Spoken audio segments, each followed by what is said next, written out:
Hello honeybees, and today I'm going to show you guys how I handmade my wedding dress. So my fabric is from Shein. Yes, I think it was like 70 something dollars altogether. I bought 5 yards.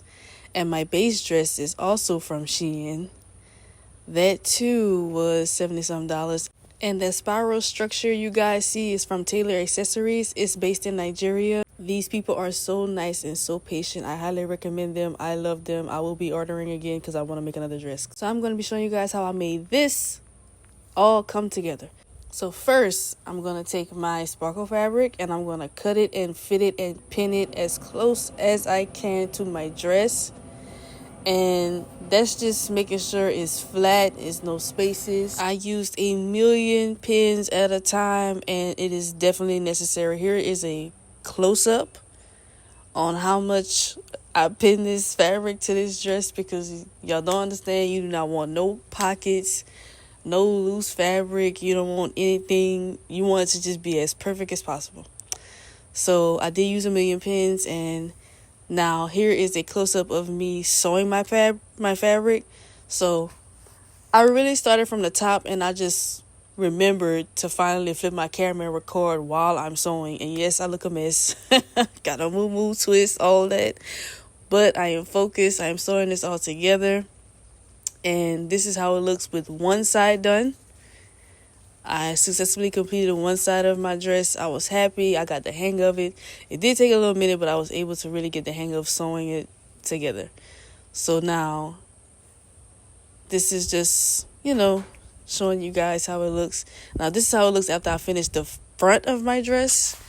I completed the front side of my dress. The pins at the top is just to hold my dress against my mannequin. At the top, you can see how it was kind of rocky when I first started, but as I progressed, I've gotten better with sewing it against my dress. I wait to do my tail later on, but this is the front side completed. Now here is me moving on to the back, the back and the side of my dress. So I'm showing again that I am using 1,000 pins at a time, and you do see excess fabric on the side because I cut a seam allowance on it.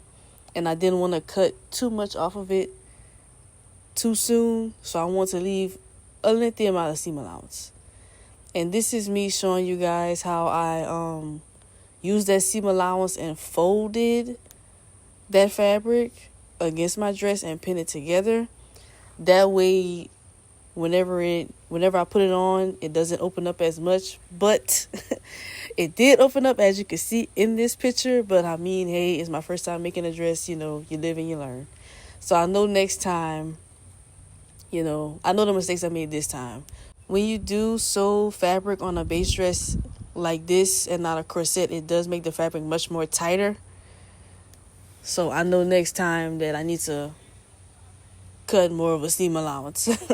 So here's me cutting off excess fabric, because I'm going to do another seam allowance.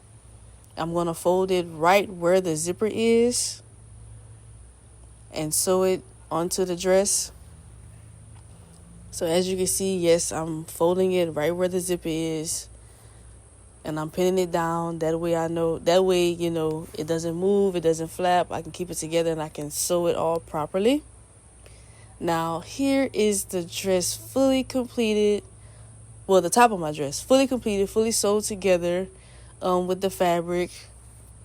I'm just showing a good quick 360 of the dress, and it came together. It took me a minute. I think it took me like almost a month just to get this right, because I had to keep going back and cutting up excess thread and resewing. It was a lot, y'all. This dress wasn't no joke. But phase 1 is completed. Tune in for phase 2. Thank you.